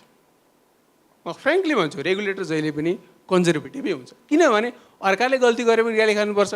हामीले अस्तिसम्म लाइसेन्स दिएको थियौँ अस्करजीलाई, अब भोलि पत्रिकामा के छपाउनुहुन्छ, यी सेवाको नाममा के नराम्रो समाचार आउँछ, म ढुकढुक हुन्छु नि अब होइन। किनभने त औँलो त मलाई उठाउँछु नि, राष्ट्र ब्याङ्क कहाँ छ? लाइसेन्स दिएको होइन, यी सेवा त यस्तो छ त। मेरो प्रश्न सिलेक्सन प्रोसेस के हो सर? धेरै विद्यार्थीहरू त्यो सिलेक्सन प्रोसेस बारेमा जान्न चाहन्छ। म त्यता आएँ। अब र रेगुलेसन अब रेगुलेटर र हाम्रो जुन तपाईँहरू नयाँ उद्यमीको रूपमा आउन चाहनुहुन्छ त्यसमा केही कन्ट्राडिक्सनहरू छन्, केही प्याराडक्सहरू छ। जस्तै हामी इन्टरप्रेन्योरसिपमा के भन्छौँ, तपाईँहरूलाई भूत सवार भएपछि कम्पनी खोल्नुहोस् होइन, त्यही भनिन्छ नि। तपाईँलाई जुन काम गर्न भूत सवार हुन्छ तब कम्पनी खोल्नुहोस् आउनुहोस् भन्छ। तपाईँ रेगुलेटरमा आएपछि रेगुलेटरले के भन्छ, भाइ यस्ता भूत सवार हुने हामीले धेरै देखेका छौँ। त्यो तपाईँको सवार भएको भूत चाहिँ पहिले हटाउनुहोस्, ठन्डा दिमागले 5 पटक सोच्नुहोस्, त्यसपछि आउनुहोस्। रेगुलेटरले त्यही भन्छ नि। तर इन्टरप्रेन्योरसिप सिकाउने टिचरहरूले के भन्नुभएको होला भनेदेखि भूत सवार भयो भने जाऊ निवेदन बोकेर दर्ता गर, होइन? केही प्याराडक्सहरू छन्, हामीले यसको बिचबाट बाटो निकाल्नुपर्छ। हामीले त्यसमा हाम्रो इन्डस्ट्री भनेको के हो भनेदेखि मान्छे इन्डस्ट्रीमा लागेपछि फेल पनि हुन्छ, त्यो अनसक्सेस पनि हुन्छ, सक्सेस पनि हुन्छ। तर इन्डस्ट्रीमा कोही अनसक्सेस भयो भने त्यो सिम्पली अनसक्सेस व्यक्ति मात्रै हुँदैन कि हाम्रो इकोनोमी नै अनसक्सेस हुन्छ नि त। आज बिल गेट्सले $1 बिलियन कमाए, अमेरिका धनी भयो नि, होइन? तर उनले $1 बिलियन भोलि लस गऱ्यो भने त अमेरिकालाई नोक्सान लाग्छ नि। त्यसरी भोलि तपाईँ एन्टरप्रेन्योरको रूपमा आउनुभयो र तपाईँ सक्सेसफुल हुनुभयो त नेपाल धनी हुन्छ नि, होइन? तर यदि तपाईँ अनसक्सेस हुनुभयो भने तपाईँको आफ्नो ब्यालेन्स सिट त बिग्रेला, देशको पनि ब्यालेन्स सिट बिग्रिन्छ नि। एउटा कम्प्युटर तपाईँले इम्पोर्ट गरेर ल्याउनु होला, होइन? बिजनेस गर्नको लागि त्यो सक्सेस भएन भने त हामीले इम्पोर्ट गरेको डलर त नोक्सान खायो नि, होइन? रेगुलेटरले त त्यसरी पनि सोच्नुपर्छ। तर तपाईँहरूको आफ्नो जुन भूत छ त्यसलाई जिउँदै राख्नुहोस् र अगाडि आउनुहोस्। यसमा हाम्रो धेरै डिमार्केसनहरू छैनन् र केही डिमार्केसनहरू छन् पनि, जस्तै क्यापिटलको कुरा छ, न्यूनतम क्यापिटल हुनु पर्यो। किनभने उहाँले सरले पनि भन्नुभयो तपाईँको प्राइभेट कम्पनी भए पनि त्यो स्थापना भइसकेपछि जन्मिसकेपछि त्यसको सोसल अब्लिगेसनहरू हुन्छ। तपाईँको त्यसलाई मान्छे लगाउनुहुन्छ, त्यसको ज्याला होला, तपाईँले ट्रान्जेक्सन गर्नु होला, त्यसमा ट्याक्सेसको कुराहरू होला, तपाईँले कतै बसेर काम, तपाईँले ननली अनलाइनली कतिपय अब्लिगेसनहरू चाहिँ तपाईँले सिर्जना गर्नुहुन्छ। त्यो अब्लिगेसन तपाईँ फुलफिल गर्न सक्ने हुनु पऱ्यो नि। फेरि नभए त भोलि खोइ राष्ट्र ब्याङ्क भन्ने हुन्छ। त्यस कारण त्यसका लागि केही क्यापिटलको कुरा छन्, तपाईँका केही एजुकेसनल ब्याकग्राउन्डको कुरा छन्, तपाईँले नयाँ किसिमको इनोभेसन ल्याउनुहुन्छ ल्याउँदैन भन्ने कुराहरू छन्। त्यस्ता कुराहरू छन्। तपाईँहरूले हाम्रो राष्ट्र ब्याङ्कको साइटमा गएर हेर्नुभयो भने हामीले पेमेन्ट चाहिँ इन्स्ट्रुमेन्ट इस्यु गर्नेहरू अथवा चाहिँ मोबाइल वालेटहरू भनौँ अथवा डिजिटल फाइनेन्सिङ सर्भिस चाहिँ खोल्नको लागि कस्ता किसिमका चाहिँ कुराहरू चाहिन्छ भन्ने कुरा चाहिँ हामीले राष्ट्र ब्याङ्कको वेबसाइटमा, तपाईँ नेपाल राष्ट्र ब्याङ्कको वेबसाइटमा गएर त्यहाँ चाहिँ डिपार्टमेन्ट्स भन्ने एउटा चाहिँ मेनु छ, त्यसमा पेमेन्ट सिस्टम डिपार्टमेन्टमा जानुभयो भने तपाईँले त्यो हेर्न पाउनुहुन्छ। यो यसरी हामीले यो नयाँ ICT driven business सुरु गर्नलाई, is it necessary to have a partner who is deep pocketed? How do you get access to capital? Okay, so I'll as a startup, as an ICT driven business. So there are two things that I think we are doing totally wrong in Nepal. One is we're selling youngsters with a dream that you have an idea, you can become a billionaire by accessing investment opportunities, by pitching to investors. That could happen if you have a brilliant idea and you have an access to investor. That could happen in the second wave of technology. And any app that you can think of is already developed out there. Yep. Okay? It's already done. Now, if I talk about an idea, how sexy would an idea to send man on Mars be? I'll set up a colony on Mars. Now, would an investor fund me to do that? They'd rather fund Elon Musk, isn't it? Right? Now, what you need to understand is, to be an entrepreneur, you also need to have some kind of experience. The challenge in Nepal is that as you graduate, you want to become an entrepreneur without having worked with anyone else. Now, Mark Zuckerberg became a billionaire because at the age of 22, perhaps because he worked in a cafe or in a restaurant when he was 18 years old. And that's the common trend with US entrepreneurs. But if you come back, let's take it into Nepal's context. Yeah, so I'll access to finance. I'll come back to that. Yeah. Right? If you look at India, the Paytm guy and most of the entrepreneurs are above 30 and they've actually worked with someone else. Now, access to finance, because before working on entrepreneurship, I've had an experience of working 12 years for other companies. I worked 7 years in a telecom operator. Then I worked for a big bank for 5 years on payment. So it's not about you going and accessing capital. It's about developing yourself. How long and how hard are you willing to develop yourself for the people to believe in you? People don't invest in ideas. That's what my investors tell me. Basically, people invest in you as an individual. Do you have the capacity to execute that? And for that, you need to develop yourself. If you develop yourself for long and hard, you'll be able to access the finance. There's no doubt about it. So, Kedar sir, अब नेपालमा यो धेरै सानो पेमेन्ट्सहरूलाई online payment गर्नुपर्ने हुँदो रहेछ। यो specially कतिपय सेवाहरू चाहिँ विदेशको सेवा लिनुपर्ने रहेछ। हाम्रो एप मार्केट स्टोरमा राख्नु पर्यो, त्यसको लागि $100 तिर्नु पर्ला। त्यो $100 तिर्न नसकेर पनि हाम्रो धेरै विद्यार्थीहरू आफ्नो इच्छा अनुसार यो आइसिटी ड्रिभन बिजनेसेसहरू गर्न पाइरहेको छैनन्।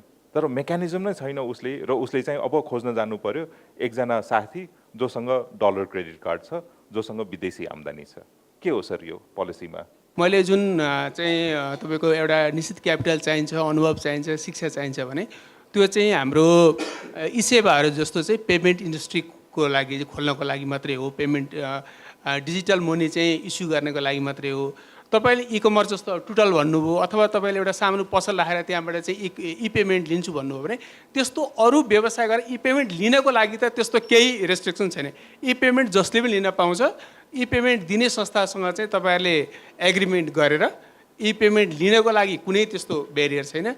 तर ई-पेमेन्ट अथवा ई-मनी इस्यु गर्नको लागि, ई-वालेट चलाउनको लागि चाहिँ लाइसेन्सको लागि अलि चाहिँ त्यसमा केही बाउन्ड्रीहरू छन् अथवा केही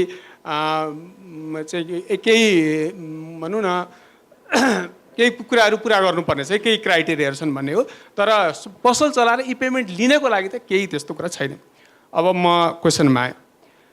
अब विदेशमा पैसा पठाउन यसैमा आज हामीले के विदेशी क्रेडिट कार्ड हाम्रो वेबसाइटमा चलाउन पाइन्छ? विदेशी क्रेडिट कार्ड नेपालबाट ब्याङ्कहरूले अझसम्म पनि पेमेन्ट गेटवेजहरू इस्यु गरेको छैन सर।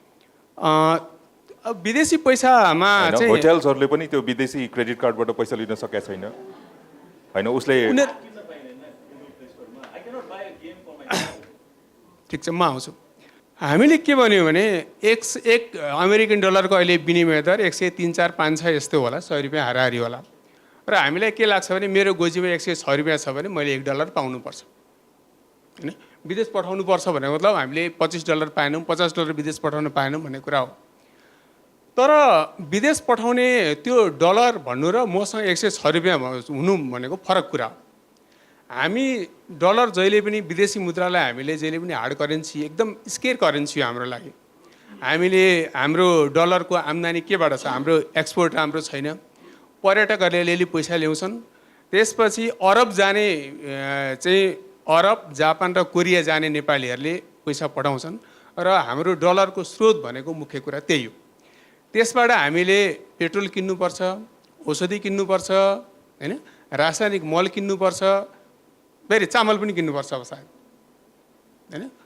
त्यसकारण के हो भने विदेशी र दुईवटा कुरा, हामीसँग विदेशी मुद्राको रिजर्भ चाहिँ छ, तर त्यो रिजर्भलाई हामीले नीतिगत रूपमा जहिले पनि भल्नरेबल रिजर्भ भनेका छौँ। अब अहिले कतारमा सङ्कट आयो, कतार जाने मान्छे कति थिए, त्यहाँबाट आउने रेमिटेन्समा त सेटब्याक भयो नि त होइन, अप्ठ्यारो भयो नि त।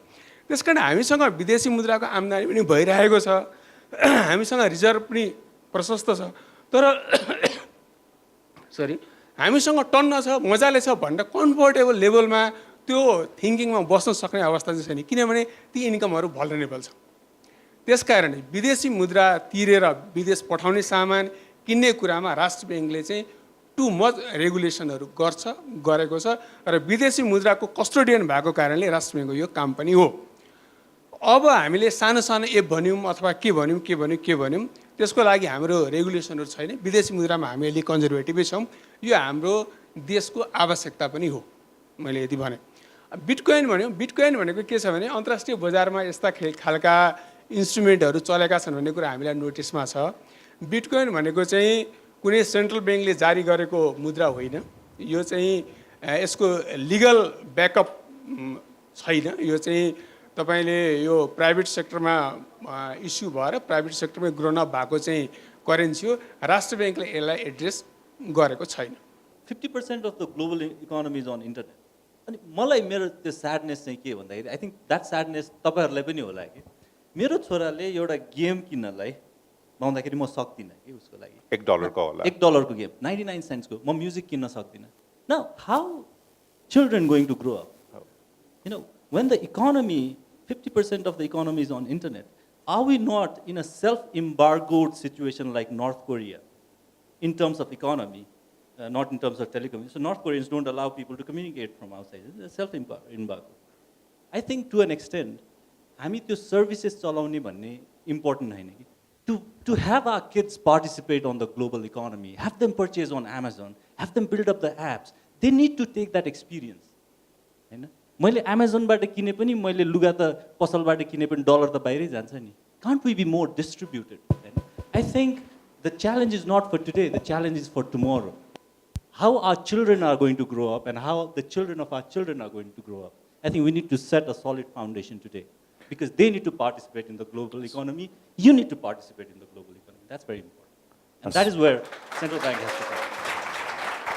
कस्तो छ भने अहिलेको यो कोठामा भएका युवाहरू सायद उनीहरूको सोच हाम्रो उमेरको भन्दा एकदमै फरक छ हैन र शिक्षितजीले भन्नुभएको जस्तो हाम्रो बालबच्चाहरू नेक्स्ट जेनेरेसनको सोच त एकदमै फरक हुन्छ उनीहरूलाई हामीले रोक्न थाल्यौँ भने कस्तो भविष्य हामीले सृजना गर्दैछौँ सरको टाइटलमा लाइसेन्सिङ यो रेगुलेटरी भन्ने छ आज यो रेगुलेट गरिरहनु पर्ने आवश्यकता छ कि एन्करेज गर्नुपर्ने सरकारले पोलिसीबाट एन्करेज गर्नुपर्ने आवश्यकता छ यो शब्दमै पनि गाह्रो होइन र सर यो रेगुलेट गरिरहनु पर्ने सधैँ बन्देज लगाउनु पर्ने सरकारले किन एन्करेज गरेर युवाहरूलाई ल एकदम के गर्नुपर्छ हामी तपाईँहरूको पछि छौँ हामी अभिभावक हौँ तिम्रो भविष्यलाई वाट एभर इज रिक्वायर्ड हामी दिन सक्छौँ भन्ने त्यो आश्वासन सरकारले किन दिन सक्दैन थ्रु पोलिसी किन हामीलाई सधैँ फिल हुन्छ द्याट हामीलाई सधैँ रेगुलेट नै गरिन्छ यो चाहिँ इन्डस्ट्रीसँगै सम्बन्धित प्रश्न पनि होला र फोकस चाहिँ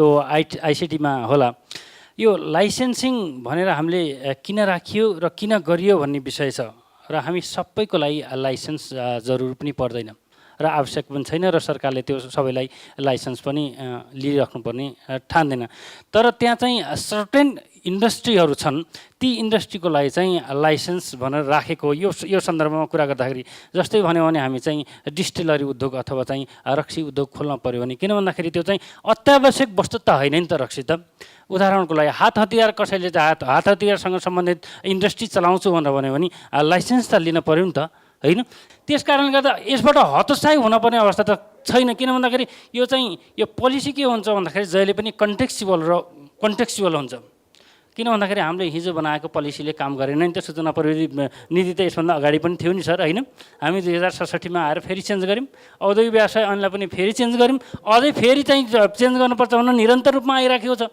किन भन्दाखेरि त्यो डिमान्ड साइड अथवा त्यो कन्टेक्स्ट अथवा इन्भाइरोमेन्टले त्यो डिमान्ड गर्छ डिमान्ड गरिसकेपछि उदाहरणको लागि मैले भनौँ अहिले त हामी यहाँबाट यता छिर्न सकिँदैन नि त तर त्यो ढोका बन्द गऱ्यो भने त्यो यतापट्टि हामीलाई भर्याङ हाल्न पनि जरुर देखिन्छ यहाँ भर्याङ तयार भइसक्छ किन भन्दाखेरि हामी उता एक्जिट हुने ठाउँ छैन हामी त एक्जिट त यतैबाट हुनुपर्छ र यता के गर्नुपर्छ भन्दा भर्याङ तयार पार्नुपर्ने हुन्छ त्यस्तो समय आउन सक्छ त्यो भएको हुनाले अहिलेको युवाहरू हतोत्साही हुनपर्ने अथवा हामी चाहिँ निराश हुनुपर्ने किन भन्दा हामी एउटा हेऱ्यौँ भने यो नेसनल कन्टेक्स्ट झन्डै 10 वर्ष हामी चाहिँ सशस्त्र द्वन्द्वबाट गुज्रेर गयौँ अनि हामी यो पिस बिल्डिङको चरणमा छौँ एउटा चाहिँ लोड सेडिङको त्यो चाहिँ युद्ध जिते जस्तो भएर अहिले हामी चाहिँ उज्यालोमा बसिरहेका छौँ किन भन्दा एउटा कन्टेक्स्ट र चाहिँ अलिकति हामी इन्टरप्रिन्योरसिप हुने अथवा हामी चाहिँ यो चाहिँ इकोनोमीमा चाहिँ भनौँ न ग्लोबल इकोनोमीमा चाहिँ अब अगाडि बढ्नको लागि एउटा कन्टेक्स्ट सेट हुँदैछ र यो कन्टेक्स्ट सेट हुँदाखेरि त्यस्ता जुन पोलिसी ब्यारियरहरू छन् अथवा हाम्रा चाहिँ एक्जिस्टिङ प्र्याक्टिसेसहरू छन् डेफिनेटली ती चाहिँ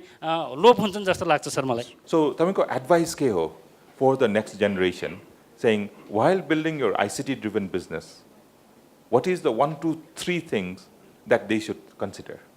Growth garne pare. You've started very humbly in a small manner and grown into a very large organization. त्यो growth ma के हाम्रो next generation ले सोच्नु पर्ला.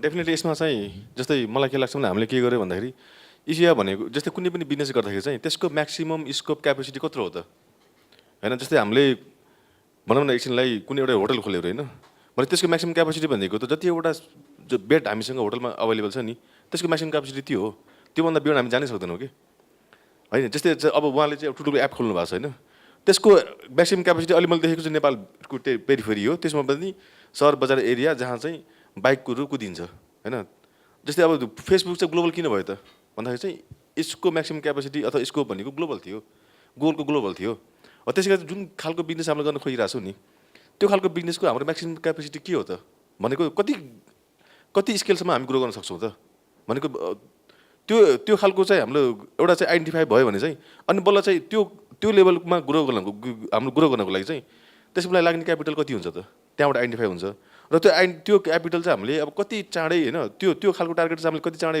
एचिभ गर्ने र अनि त्यसको लागि चाहिने क्यापिटल के हो त होइन त्यो दुईटै कुरा आइडेन्टिफाई भएपछि चाहिँ अनि बल्ल हामीलाई इन्भेस्ट चाहिने हो कि होइन र चाहियो भने पनि कुन स्किलको चाहिएको हो त भन्ने कुरा त्यहाँबाट आइडेन्टिफाई हुन्छ जस्तै इसिआर एफ कन्सेप्टमा पनि हामीले 2000 मैले अघि पनि भने हामीले चाहिँ यो खास आफै साथी मिलेर खोलेको एउटा कम्पनी थियो त्यो बिस्तारै ग्रो हुँदै गएर जाँदाखेरि चाहिँ हामीले जस्तै यो 400 अहिले हामीसँग लगभग 4वटा कम्पनीमा 400 जनाको टिम छ त्यो 400 जनाको टिम ग्रो गर्नलाई चाहिँ हामीलाई लगभग 8-10 वर्ष लाग्यो कि त्यो किन भन्दाखेरि चाहिँ हामीले कमाउँदै गयौँ त्यसमा हाल्दै गयौँ हामीसँग अर्को अप्सन के थियो भन्दाखेरि चाहिँ जुन ग्रो गर्नलाई हामीलाई 10 वर्ष लाग्यो नि एउटा राम्रो इन्भेस्टर खोजेको भए त हामी विदिन फ्यु मन्थ्स नै हामी त्यो स्किलमा ग्रो गर्न सक्थ्यौँ नि त तर त्यो हामीले गरेदैनौँ नेपालमा के छ भन्दाखेरि चाहिँ भिसीको कन्सेप्टमा के छ भन्दाखेरि चाहिँ यदि मैले कुनै कम्पनीमा पैसा हाल्छु भने त्यो कम्पनीको 51% भन्दा माथि मेरै हुनुपर्छ यो नेपालीको एउटा ट्रेन्ड थियो कि बारीतिर ट्रेन्ड हेऱ्यो भने चाहिँ मान्छेले 20% भन्दा माथिको त कसैले एक्सपेक्ट नै गर्दैन कि होइन त्यो किन भन्दाखेरि चाहिँ यदि 51% भन्दा माथि मैले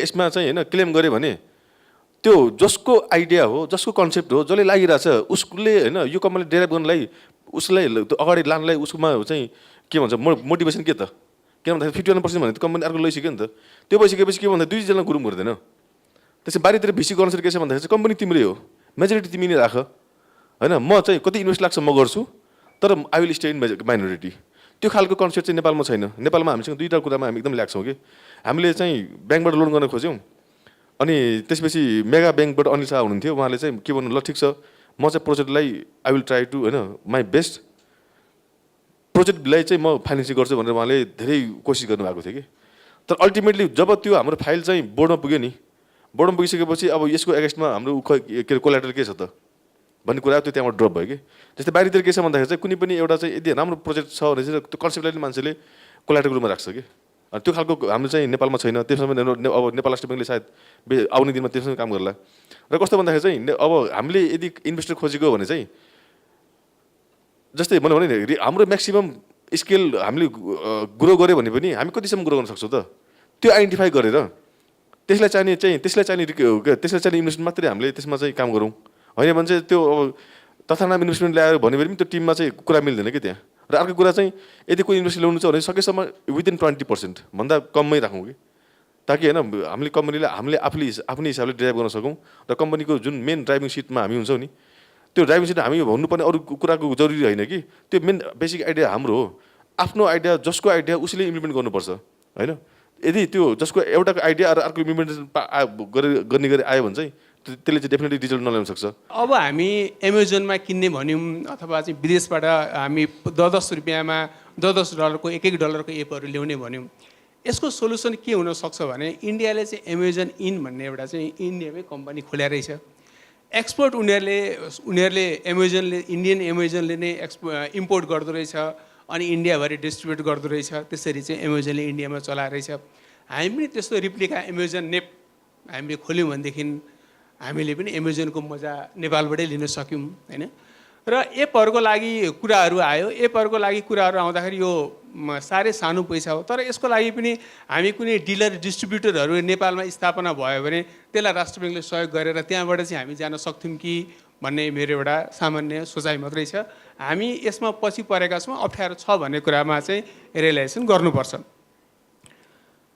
बिटकोइनको कुराहरू आयो बिटकोइनको कुराहरूमा चाहिँ मैले भनिसकेँ राष्ट्र ब्याङ्कले यो सेन्ट्रल ब्याङ्कले इस्यु गरेको करेन्सी होइन प्राइभेट सेक्टरले इस्यु गरेको करेन्सी यसको कुनै लिगल ब्याकअप छैन यो चलेन यसको लागि नेपाल हाम्रो नोटमा लेखेको हुन्छ नि नेपाल सरकारको जमानत प्राप्त यसको भुक्तानी माग्न आएमा नेपाल राष्ट्र ब्याङ्कबाट रु10 तुरन्त प्रदान गरिनेछ भन्छ त्यो रु10 चाहिँ एउटा एब्स्ट्र्याक्ट कुरा हो होइन त्यो रु10 को चाहिँ रिप्लिका हो क्या हाम्रो गोजियो भएको नोट त्यो नोट चाहिँ एउटा रु10 भन्ने एउटा एब्स्ट्र्याक्ट कन्सेप्टको चाहिँ कङ्क्रिट फिचर तपाईँलाई दिएको तपाईँलाई यो त्यो खोस्टो 10 रुपियाँ जस्तो लागेन भने राष्ट्र ब्याङ्कमा आउनुहोस् हामी 10 रुपियाँ दिन्छौँ भनेपछि त त्यही 10 रुपियाँ भयो नि त राष्ट्र ब्याङ्कले यसरी ग्यारेन्टी गरेको पैसा हो हामीले चलेको पैसा बिटकोइन कुनै सरकारले ग्यारेन्टी गरेको पैसा होइन अब लिगल इलिगल तपाईँहरू केही ब्याचलर लेभल पढ्नुहुन्छ होइन पुरो बुझिहाल्नुभयो कि बुझ्नु भएन अब है बजारमा त धेरै इन्स्ट्रुमेन्टहरू चलेका छन् नि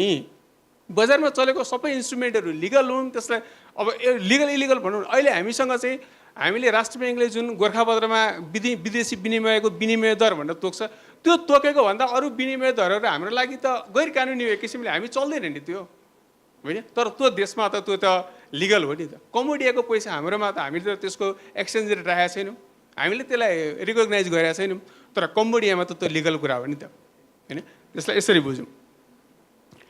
त्यसपछि अनलाइन एकाउन्ट हामीले भन्यौँ, अब अनलाइनका चाहिँ इन्फर्मेसनहरू, ब्याङ्कको इन्फर्मेसनहरू तपाईँ अनलाइनमा पाउनुहुन्छ, अनलाइनमा तपाईँ आफ्नो इन्फर्मेसन पुट गर्न सक्नुहुन्छ, अनलाइन ब्याङ्किङ छ, ट्रान्जेक्सन गर्न सक्नुहुन्छ भनेपछि अनलाइन एकाउन्ट ओपनिङ अथवा अनलाइन पोलिसी छैन भन्ने कुरा अहिले नगरौँ, त्यो छ, चलिरहेकै छ।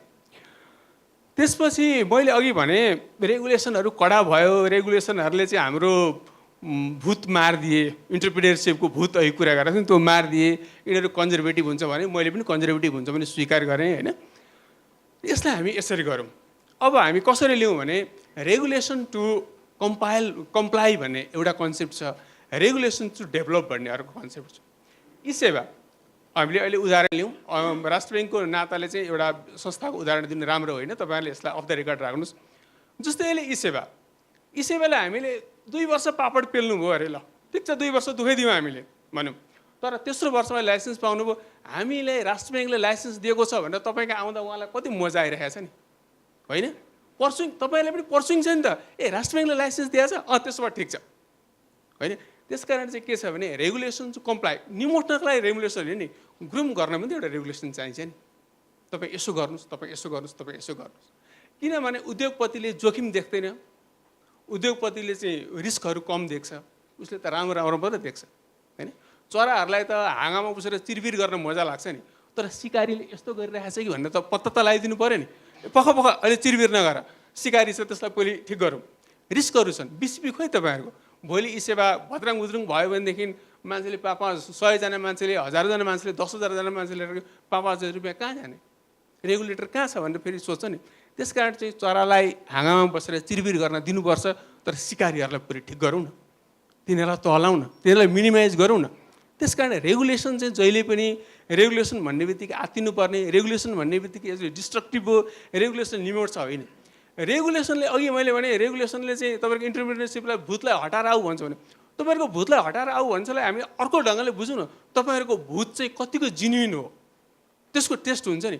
उहाँहरू 2 वर्ष लाग्नुभयो त उहाँको भूत त जिन्युन रहेछ नि, 2 वर्षसम्म मरेन नि। भोलि न्यायताको फोटोकपी लिएर आउनुहोस् भन्दाखेरि बेलुका सुत्दाखेरि भोलि मर्ने भूतले त तपाईँको बिजनेस त गराउँदैन, होइन? आज तपाईँ एप्लिकेसन लिएर आउनुभयो, खोइ न्यायताको फोटोकपी लिएर आउनुहोस् न भन्दाखेरि बेलुकै त भूत मऱ्यो भनेदेखि त तपाईँ व्यवसाय गर्न सक्नुहुन्छ?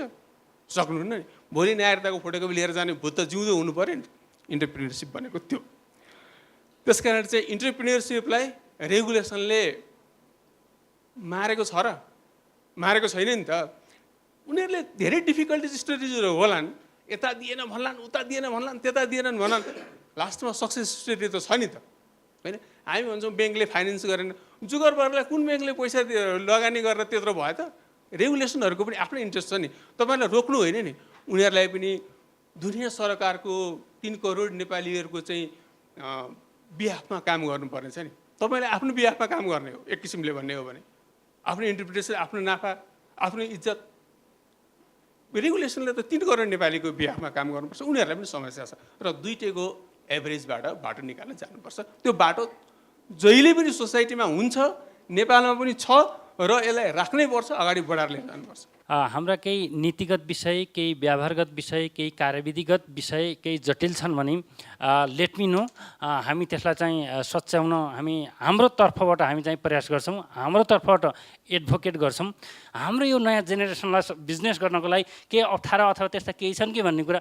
जस्तै मलाई फ्रिक्वेन्टली के क्वेसन आउँछ भन्दाखेरि नेपालमा चाहिँ इन्डस्ट्री रेजिस्ट्रेसन गर्नको लागि चाहिँ बहुत इजी छ, तर एक्जिट हुनको लागि बहुत समस्या छ भन्ने कुरा। मैले यहाँ जे रिपिट गरेँ नि, it is because of those factors. Industry registration गरिसकेपछि त्यहाँ सर्टेन प्रावधानहरू हुन्छन्, सर्टेन स्टेप्सहरू हुन्छन्, त्यो पालना गर्नुपर्छ भनेर अर्थाइएको हुन्छ, लेखिएको हुन्छ, हामी पालना गर्दैनौँ। अनि त्यो होइन म त यो बिजनेस मलाई मन परेन, नेपालमा घाटा लाग्यो, म बन्द गरेर जान्छु। अब तपाईँ कहाँ जानुहुन्छ? त्यो जालमा तपाईँ फसिसक्नुभयो। किन फस्नुभयो भन्दा तपाईँले एनुअल रूपमा ट्याक्स क्लियर गर्नुपर्ने हुन्छ, होइन।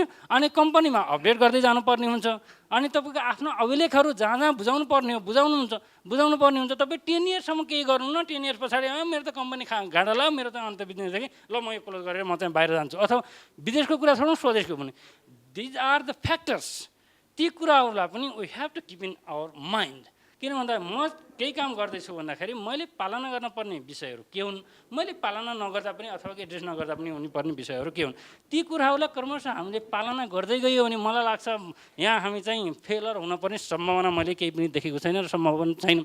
किन भन्दा कोही साथीहरूले यहीँबाट ए प्लस ल्याउनुहुन्छ, कसैलाई मलाई लाग्छ यो चाहिँ यो ग्रेड चढ्न पनि त गाह्रो हुन्छ नि त, because of those factors maybe, होइन जस्तो लाग्छ। र मैले अब विज्ञापन पनि गर्नुपर्ने हुन्छ वास्तवमा भन्दाखेरि। आउनुहोस् तपाईँहरूको चाहिँ कुनै इन्डस्ट्री रजिस्ट्रेसनसँग सम्बन्धित भयो भने, अब नेपाली इन्डस्ट्रीको नेपाल स्वदेशी लगानीको मात्र भयो भने हामी चाहिँ 30 आवर्समा चाहिँ तपाईँलाई हातमा सर्टिफिकेट दिन्छौँ।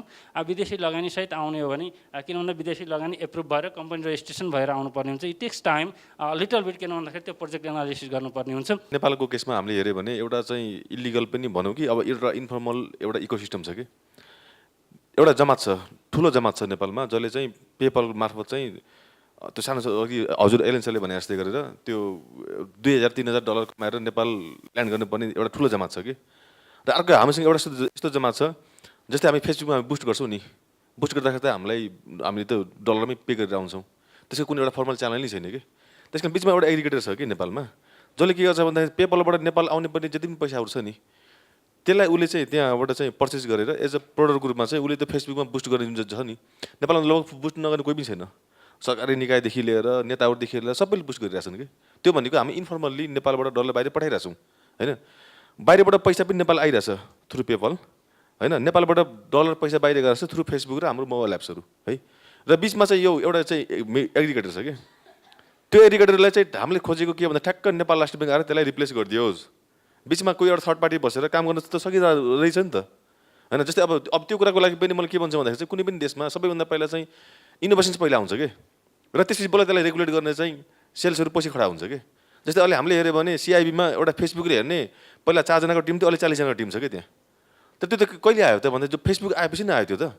यो यस्तो कुरा इनोभेसन्स पहिला आउँछ र यो त्यसलाई रेगुलेट गर्ने कुरा चाहिँ पछि आउँछन्। जस्तै नेपालमा हामीले ई सेवा यदि हामीले लगायत चाहिँ पेमेन्ट गेटवे सुरु नगरेको भए के थाहा, PSP payment and settlement department खडा हुँदैन थियो कि। भर्खर खडा भएको छ, हामी अगाडि बढिरहेछौँ। त्यसै कारणले चाहिँ हामीले तर हाम्रो युथको के छ भन्दाखेरि चाहिँ ताता देखाउँ चाचाडी मऱ्यो भन्ने खालको छ, होइन। त्यो हुँदैन कि। रेगुलेसन्स भन्ने कुरा चाहिँ इट टेक्स टाइम, होइन। मैले अघि भने एउटा लाइसेन्स पिएसपीको एउटा लाइसेन्स एउटा प्रमाणपत्र लिन हामीले 2 वर्ष लाग्यो, होइन। त त्यसमा चाहिँ हामीले आपत्ति केही पनि छैन कि, किन भन्दा यो रेगुलेसन भन्ने आफैमा चाहिँ टाइम लाग्ने कुरा हो। पेपलको सिङ्गापुर अफिसमा हामी आफै 1-2 पल्ट गयौँ कि। जस्तै इन्डियामा पनि के छ भन्दा इन्डियामा पनि त्यो रेगुलेसन्स वाइज चाहिँ एकदम टाइट छ कि। नेपाल हामी इन्डियाबाट प्रभावित छौँ, होइन। त्यो आरबिआईको रेगुलेसन छ, नेपाल राष्ट्र ब्याङ्कको रेगुलेसन चाहिँ हामी कतिपय कुरामा हामी मिल्छौँ कि। इन्डियामा के छ भन्दाखेरि चाहिँ त्यहाँबाट पनि डलर बाहिर खासै लान पाउँदैन। उनीहरूले पेपलको के गर्यो भन्दाखेरि चाहिँ पेपलबाट ल्यान्ड गर्न पाउने तर पेपलबाट बाहिर पे गर्न नपाउने गरे इन्डियामा चाहिँ पेपल खुल्यो कि। त्यो देखेपछि हामी खुसी भयौँ र हामी चाहिँ अब सिङ्गापुर अफिसमा पेपलको टिमलाई भेट्न भने हामी सिङ्गापुर आफै नै गयौँ। तर उनीहरूले के गर्यो भन्दाखेरि चाहिँ नेपाललाई उनीहरूले ब्ल्याक लिस्टिङ त नभनौँ, होइन। नेपालमा चाहिँ उनीहरूले एएमएल नेपालमा कडा छैन। एएमएल भनेको एन्टी मनी लन्ड्रिङ, होइन। जस्तै पेपलबाट हामीले अनलाइन ट्रान्जेक्सन गर्न खोलियो भने त सज्जन मान्छेले पनि पैसा पठाउनु भए, फटाहरूले पनि पैसा पठाउनु भए, आतङ्ककारी पनि पैसा पठाउनु भयो नि त, होइन। अब को चाहिँ कुन चाहिँ एकाउन्टमा पैसा पठाउन पाउने र कुनमा एकाउन्टमा पैसा पठाउन नपाउने त्यो खालको डेटाबेस चाहिँ हाम्रो नेपाल गभर्मेन्टसँग छैन। त्यसै कारणले उनीहरूले के भन्यो भन्दाखेरि चाहिँ एएमएलको इस्युमा एउटा पनि फ्रड केस आयो भने चाहिँ यसले होल पेपलको बिजनेसलाई नै यसले इम्प्याक्ट गर्छ।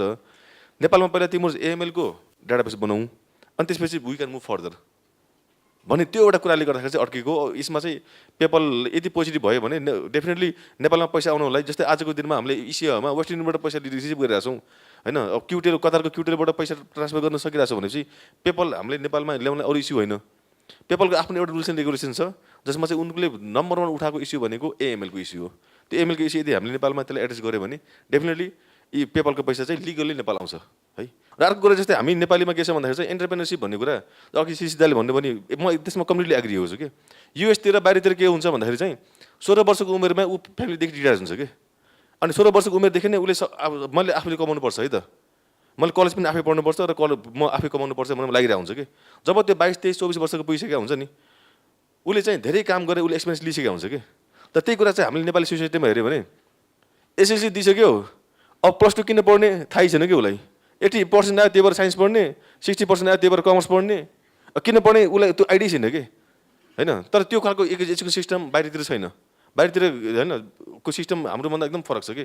जस्तै हाम्रो अर्को कुरा, जस्तै नेपालमा 80-90% म त के भन्छु भने 80-90% मान्छेले आफ्नो असली क्यापेसिटी के हो त होइन, आफ्नो एउटा चाहिँ एक्सपेक्टर के हो त त्यो थाहै नपाइकन जन्मे हुर्के बुढ्यो, एसएलसी दियो, एसएलसी अनि +2 किन पढेको, ब्याचलर्स पढ्नलाई, ब्याचलर्स किन पढेको, मास्टर्स पढ्नलाई। अब मास्टर्स सक्यो, अब बल्ल ला अब के गर्ने कि, अब बल्ल त्यहाँबाट उसले अब त्यसरी सोच्न थाल्छ कि भनेको त्यो खालको। अब हाम्रो लाइफस्टाइल नेपालमा छ कि 80-90%ले म आफू भित्रको एक्सपेक्टर के हो त त्यो आइडेन्टिफाई नगरिकन त्यो मान्छेहरू चाहिँ आफ्नो लाइफ बुढो भएर मरिरहेछन् कि। मेरो दिने सजेसन के भन्दाखेरि चाहिँ तपाईँ एसएलसी पछि नेपालमा चलन छैन, तर यदि 12 पछि सक्नुहुन्छ भने आफूले 1 वर्ष टाइम दिनुहोस् कि। त्यो टाइम तपाईँले के पनि नगर्नुहोस्, try to understand yourself कि। हामीले त्यो गर्न खोजेकै छैनौँ कि। बुवाले साइन्स पढ्नु भन्ने मैले साइन्स पढेँ होइन, बुवाले डाक्टर बन्नु भन्नुभयो म डाक्टर बनेँ। हाम्रो नेपालको हाम्रो यहाँको सोसाइटीको बनावट नै त्यही छ। 12 पछि म भन्छु 1 वर्ष तपाईँले आफूले टाइम दिनुहोस्, अनि 1 वर्षसम्म के पनि नगर्नुहोस् कि होइन। तपाईँको साथी सर्कलमा पनि धेरै नजानुहोस्, फेसबुक धेरै नचलाउनुहोस्, च्याटिङ पनि धेरै नगर्नुहोस्, आफूले टाइम दिनुहोस् होइन।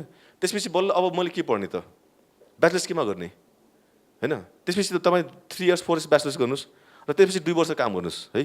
2 वर्ष काम गर्दाखेरि चाहिँ यसरी काम गर्नुहोस् कि जुनसुकै काम पनि होइन, जुनसुकै काम गर्नलाई पनि तपाईँ पछि नहट्नुहोस् र काम गर्दाखेरि चाहिँ सकेसम्म सानो कम्पनी रोज्नुहोस् होइन। ठुलो कम्पनी के हुन्छ भन्दाखेरि ठुलो कम्पनीमा आफ्नो एउटा चाहिँ स्ट्रक्चर हुन्छ, आफ्नो एउटा पोलिसी हुन्छ।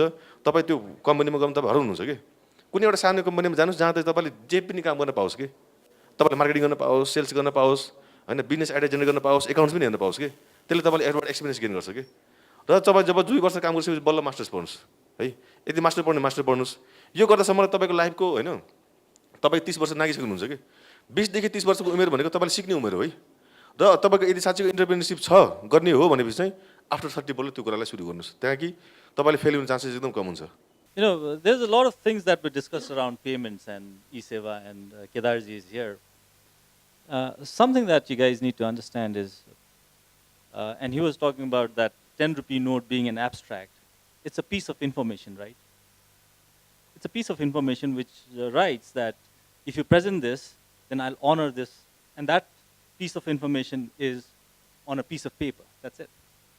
Now, when you talk about digital currency, that information is on digital bits, right? So whether you send an email or you transact through a mobile wallet, you're basically transferring digital bits. And why it is important for you all to realize, because I think you are the ones who are going to build up the next economy, is the more we adopt digital payments, you'll be able to revolutionize the economy through using digital transfers the way emails revolutionized the way we communicate, isn't it? So at this point in time, I think Kedarji would appreciate that we are using, the metaphor is we're using letters in the age of emails, if you're talking about cash and digital payments. So it's very important, number one. The second thing is about the Bitcoin. Now, Kedarji mentioned that central bank has an abstract, it's an abstract, the currency that you have is abstract because central bank is the guarantee of that. So central bank becomes the central ledger of that currency. They hold the information and they control the supply and demand, isn't it? And why digital currency, why currencies came up was for the standardization, and that's the history of currency. You know? That's how it came up, because barter was impossible when you deal with so many products. You could not keep a track of where the money is going and who is going to keep that money and how the transaction is happening. And therefore, central banks came into play. That's the history of currency. Okay, that's how it developed. Now, with the Bitcoin or blockchain, what's going to happen is it's based on something called the distributed ledger. Okay, it's based on distributed ledger. So if I want to exchange my OnePlus 3T with Alan G's phone, I mean, it's perfectly all right, isn't it? We can do a one-to-one transaction with him, right? If I want to exchange my mic with Kedarji's mic, it's perfectly okay. But in the earlier days, that was not possible, but today it's possible because 5 participants, we know exactly who transferred on the digital currency, and therefore, government does not have, or central bank will not have any access to that trust that we have between individuals, and that's how the economy is working. So the problem and the challenge for the central bank would be that central bank and the government will not have any control on the blockchain because it's based on our individual trust. मलाई एक पाथी चामलमा आधा पाथी गहुँ साट्नु पर्यो नि, why should central bank worry about that, isn't it? Central bank only worries about because they want to standardize the currency. But future is blockchain and it's Bitcoin. How they're going to embrace it, it's going to be, I think, Kedarji will have his work cut out and you're going to have a lot of issues coming up with those questions. Coming back to the questions on Tootle. Why Tootle is different to so many cab companies. See, entrepreneurship is also about changing human behavior, isn't it? If you look at Facebook, what problem does Facebook solve? Does anything come to your mind immediately? What problem does Google search? Does anything come to your mind very quickly? Yeah, that's very vague, isn't it? But the thing that Facebook does is it changes the behavior by which we communicate. It's the behavior. The problem eSeva solves is the same problem that cash transactions would solve, isn't it? But what does eSeva do is because it changes the way humans behave in terms of transaction. Now with Tootle, the difference is that giving a ride on a motorbike and taking a ride on a motorbike is not an existing behavior, nor it is an intuitive behavior. It doesn't come intuitively to your mind, isn't it? म टुटलकै founder भयो नि कहीँ जानु पर्यो भने सबभन्दा पहिला त ट्याक्सी आउला पब्लिक ट्रान्सपोर्ट टुटल doesn't come to your mind, isn't it? So changing that behavior is very important. So why Tootle is different is we engage in changing that human behavior. अब नेपाल जस्तो देशमा हात धुनुपर्छ भनेर नै डोनरहरूले करोडौँ रुपियाँ खर्च गर्छ नि हैन, यसरी हात साबुन यहाँसम्म लगाएर धुनुपर्छ यहाँसम्म लगाएर धुनुपर्छ, which is more intuitive, isn't it? So what Tootle does is the Tootle platform is a conduit by which we change human behavior to share their rights. Now compare that to, say, Foodmandu or the apps that you talked about. Giving a ride on a taxi is an existing behavior. Taking a ride on a taxi is also an existing behavior. So the app just replaces a phone call. You can actually book a ride through the phone call because both the parties are willing to give and take rides, isn't it? So for us, we didn't find that to be a compelling business model. We found changing human behavior to be a very compelling business model. And that's where I think we stand out, and that's been our strategy. And create a lot of jobs, economy. Have people give and take rights, solve people's problems, and make income. And I can tell you that as I speak, there are 3 people who are visually impaired who are using our services right now as I speak. Because our app is fully accessible to the visually impaired. And I think that's the first time anything of this kind is built in Nepal, fully accessible. We find that female are the most vulnerable when it comes to public transport. And they are the ones who are using our services very regularly. Because the government has not been able to reach those places. So it's about the behavior change.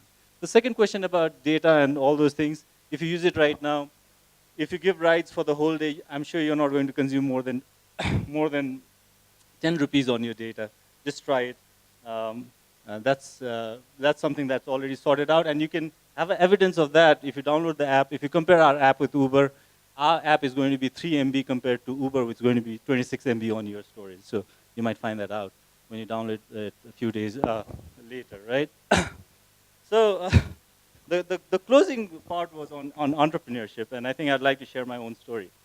I started entrepreneurship at an age where most of the people would have, at the age of 33.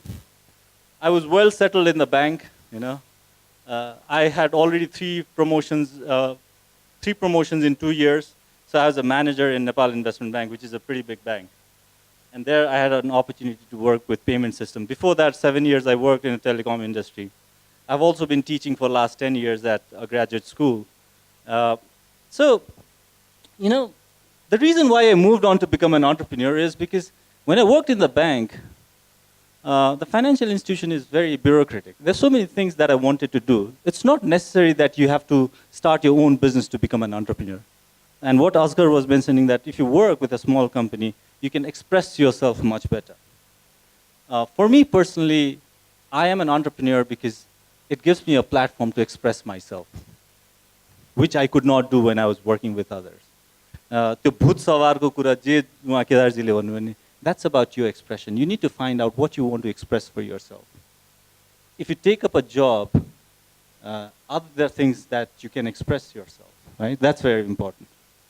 If you cannot, what are the things? So entrepreneurship is like music and art.